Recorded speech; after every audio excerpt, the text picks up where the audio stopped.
Hello guys, welcome to another video. The Lament of an Immortal, Worlds Collide by IAWWMS. Chapter 14, The Dilemma of the Gown Girl, the Goddess versus the Demon King. Inside a laboratory of the most powerful nation of that world, in the largest laboratory of all, one could notice traces of blood and torn clothes. Ri, the techno-magic manager of the country, was amazed by the slow but efficient healing of the girl her master had tortured. This ability is somewhat slow at the moment. Young Rimaru's attacks were very painful, the gyndroid pointed out as she put on a lab coat to cover herself. However, a girl watched her in amazement as she saw her recovery. This is something incredible. The wounds caused by Mr. Rimaru are not supposed to be able to be regenerated. How is this possible? Pointed out somewhat confused the girl in robe without taking her eyes off Seska. Yes, I know, young Rimaru's power is something to be feared. That is why it is imperative that he ceases his hostilities. We cannot allow more worlds to suffer because of his task, affirmed Seska. Do you think he'll let you get in the way of their plans? I may not like the things he is doing, but I am a faithful servant of Master Rimaru, Ri pointed out as she pressed a button that made several steel chains encircle Seska's body. Tell me one thing, Miss Ri. I know you are a person who doesn't approve of unnecessary violence. The face you had when your master was torturing me is proof of that. But what do you really think? What do you think of what your master and his faithful are doing? They already destroyed 3 worlds. Thousands of innocent lives perished. Do you think that's fair? Seska questioned with his eyes closed. It's not my decision to decide if it's good or bad, fair or not. I just have to follow orders, pointed Ri somewhat doubtful, because inside her there was a doubt. As a child she always liked to create anything as long as it was beneficial for everyone.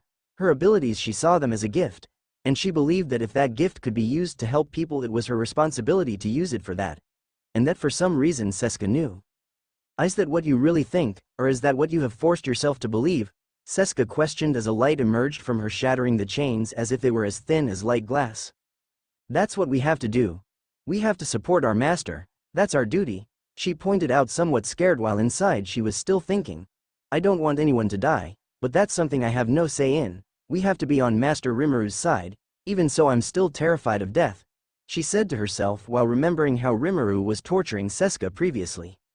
I understand, said Seska, and suddenly Seska took out a smartphone, one of those that belonged to one of Tuya's deceased wives.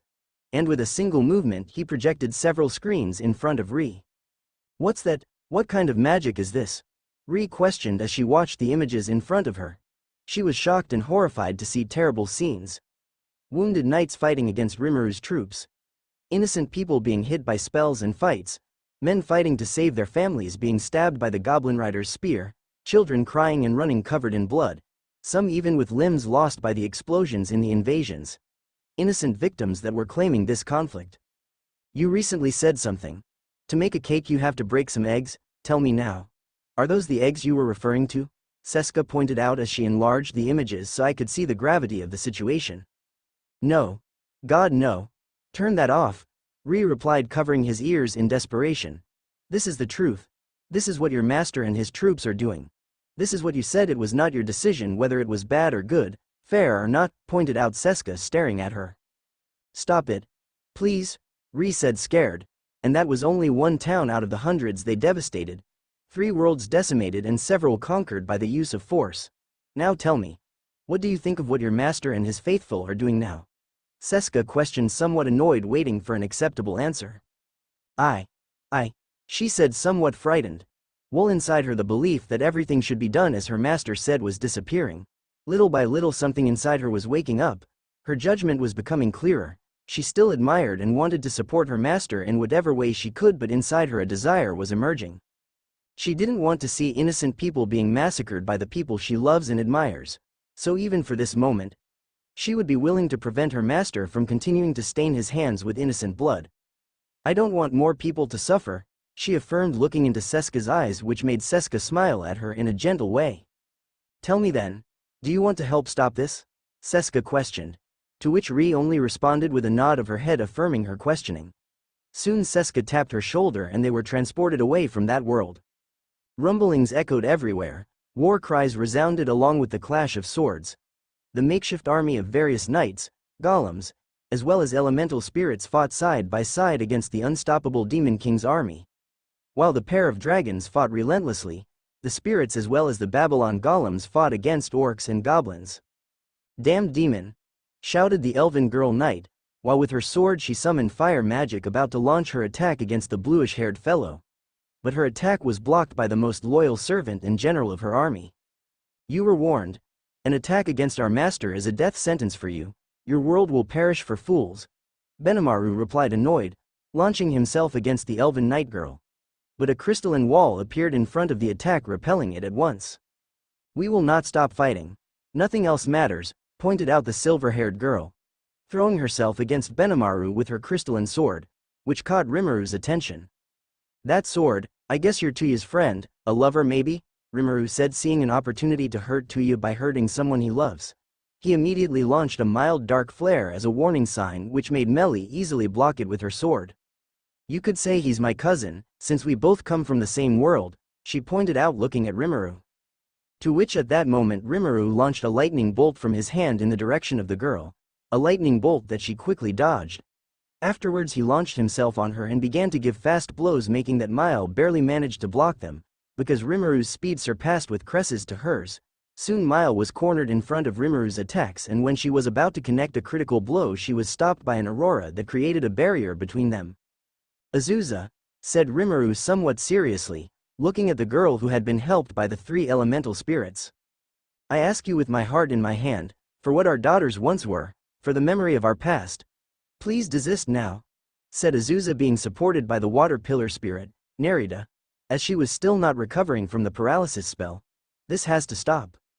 I told you that even you couldn't stop me, dear Azusa. I won't rest until I can bring them back," Rimmeru pointed out while decency to stand in front of Azusa. "That's an impossible thing to do, young Rimmeru. The girls are no longer," Nerida replied, to which Rimmeru interrupted her. "You don't know that. Nothing is impossible for me. Nothing," Rimmeru pointed out, trying to use his power to try to subdue the pillar spirit. But something prevented him.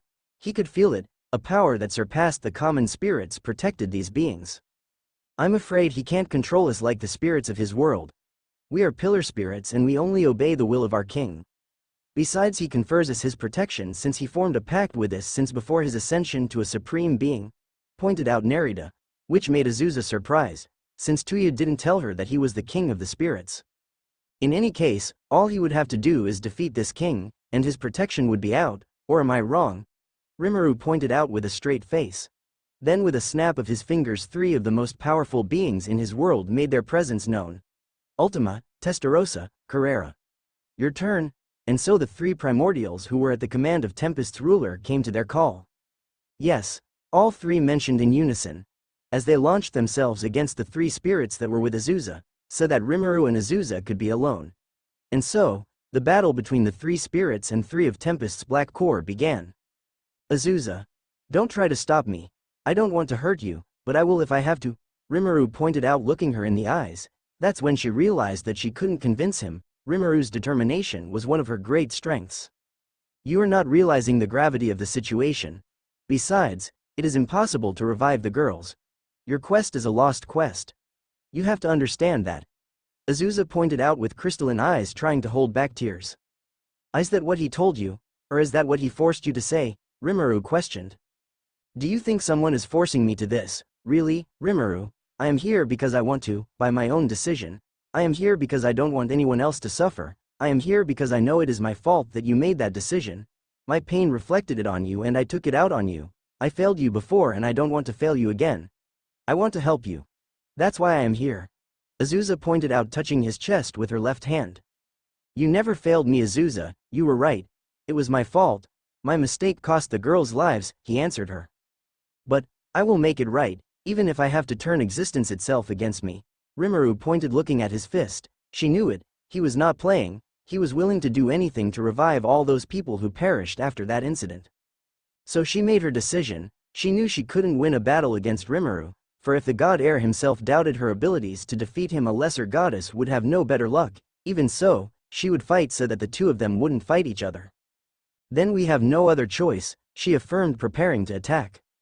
"Apparently not," he affirmed. "Freeze it all," she shouted, starting the attack. Soon a flurry of ice attacks were launched at Rimmeru, but he dodged them like nothing. Then Rimmeru fired lightning bolts from his fingers, which Azusa repelled with her aurora barrier. The battle was slow, calm, blows that for them were simple, however, for the rest of those present their attacks resounded with fervor. At the same time the three pillar spirits that accompanied the immortal witch were holding back with wit, and the three generals.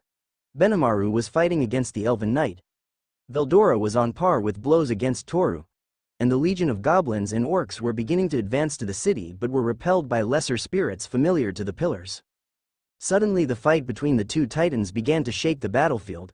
Azusa's attacks were becoming more and more aggressive, while Rimuru began to increase the force of his attacks. Rimuru launched a flare of black fire, but was absorbed by Azusa's absorption magic. She launched a thunderbolt, but he parried it with his bare hands. Soon they levitated through the skies while she recited a chant that launched a flame, which was absorbed by Rimuru's Beelzebub. Suddenly Azusa began to emanate energy. She extended her hands and used some of the divinity that Tuya had shared with her to create a magic. Red flames of dawn. Blue flames of war. Black flames of determination. Become my power, shouted the witch, launching an attack, to which Rimuru with a somewhat mocking smile. Sorry, but this is for your sake, dear Azusa. She laughed for the moment. Then she put on a more serious face, raised her right hand and said, Smite evil. Witch of the Highlands. Said attack disoriented Azusa, as she could clearly recognize that magic. It was the same magic that her beloved daughter created when she had a grudge for all the slimes that Azusa had killed. Azusa's attack hit Rimuru in an effective way. For him it was hard to believe, for the attack he made on Azusa was to nullify all her spells, just as he had learned from the memories he had of his late daughter Shalsha. But Azusa's attack was created with the little divinity he had left that Tuya shared with him. Both opponents fell from heaven. Soon a portal opened and out of it came Tuya using his flight magic as well as Excel to reach Azusa so she would not fall to the ground. He reached her and caught her in his arms. When Rimuru rejoined it was too late to try to reach her. SSSSHHH Shalsha. Sorry. Azusa said weakly in tears, as her eyes began to blur. Her magic had been sealed and her consciousness was fading. Easy Azusa. I'm here, I'll take it from here, Tuya pointed out, looking at Azusa who lay unconscious in his arms. Get away from her, Rimuru shouted angrily. You're a fucking bastard. You used her late daughter's magic to finish her off. You sullied Azusa's most precious memory just so you could defeat her, Tuya pointed out angrily. And so both opponents met again, but this time there will be no one to stop